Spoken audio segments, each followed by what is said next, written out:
welcome to all of our Chinese colleagues who are joining us this morning, and of course the delegation that's been travelling with us on this trip.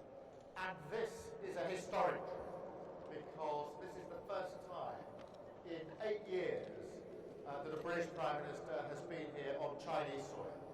8 long years, a historic occasion. And we can feel that already. We've had key bilaterals yesterday with President Xi and also Premier Li. Very warm, very good meetings. Just the level of engagement that we hoped for on behalf of both of our countries to develop that comprehensive and strategic partnership that is both long-term and consistent. And that is the approach that I set out over the last 18 months. And yesterday we warmly engaged and made some real progress actually, because the UK has got a huge amount to offer, and I was able to set that out. And as a result of our engagement, we've halved the tariffs on whiskey and also got visa-free travel to China for Brits. So really important access, symbolic of what we're doing with the relationship. And I wanted to showcase our delegation. We've got a great delegation of all the best, the top businesses across the United Kingdom, and cultural, sports and arts and museums are all travelling with us. So to our Chinese colleagues, I say please take the opportunity to mix with our delegation, because that engagement is so important. I fundamentally believe that the more we engage, the more we exchange, the more we take advantage of the opening of access to opportunities, business, art, culture and so many others, then that is the way that we build the mutual trust and respect that is so important. So thank you very much for your warm welcome. Thank you very much for being here. The most important thing today is that you all talk to each other. We had a reception last night. There was a real buzz in that reception because all of our delegation has had the chance to talk to their counterparts and to advance the opportunities that they want to take. So let's make the best of this time. Thank you so much for being here. Enjoy today, but most importantly, make sure you talk to as many people in the room as you can. Forge those links, take those opportunities, because that's the way, from my point of view, we deliver back to the United Kingdom and what we're here for, because we have great talent and expertise and businesses to share with you, and we want to take the relationship forward. So thank you very much. I look forward to talking to many of you.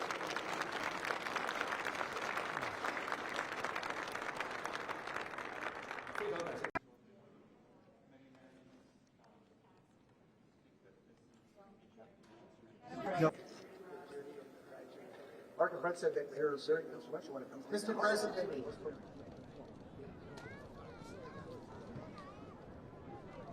What do you think about the UK getting into business with China? Keir Starmer was in Beijing. Well, it's very dangerous for them to do that, and it's even more dangerous, I think, for Canada to get into business with China. Canada is not doing well. They're doing very poorly, and you can't look at China as the answer. That's during challenging times of the world is precisely what we should be doing as we build this relationship in the way that I've described. Prime Minister, your impressions of President Xi, is he someone you can do business with? Yes, we had a very good, productive session with real concrete outcomes, and it was a real strengthening of the relationship, and that's in the national interest because, of course, there are huge opportunities here in China. It's the second biggest economy in the world, and that's why we've got such a big business delegation. A lot of the discussion was about how we open up access for those opportunities, focusing, as I always do, on how is this going to be delivered back in the United Kingdom, how does it benefit people back at home. And we made some really good progress on tariffs for whiskey, on visa-free travel to China, and on information exchange and cooperation on irregular migration, focusing particularly on small boats and engine parts. So a very good constructive meeting with real outcomes, and that's very much in our national interest. Yeah, tell us more about those concrete outcomes as you describe them, say on visa-free travel. What in specific terms have you agreed? Well, we've agreed that on tariffs for whiskey, We're looking at how they're to be reduced, what the time frame is, visa-free travel, how far, how much, and when that can start, and on the information exchange on small boats, the cooperation that we need within a dialogue actually about greater strategic focus on security and defence. But for us it's very important on small boats that we get our arms around the engines that are being used in those small boats. So on all those three areas, but they're examples of a much wider opening of access for business that we discussed at great length in terms of the fact that after 8 years, this is the first visit by our Prime Minister, and we wanted to make sure that we've got that strategic approach on all of these issues. President Xi's words and his tone seemed warm. What do you say to folk back home who might feel a bit squeamish about that? Well, we did have a good meeting, and a long meeting as well. We had the formal parts, we had some informal parts, and then we continued over lunch. And so the relationship is in a good place, a strong place. And what I'd say to everybody here is that I always act in our national interest.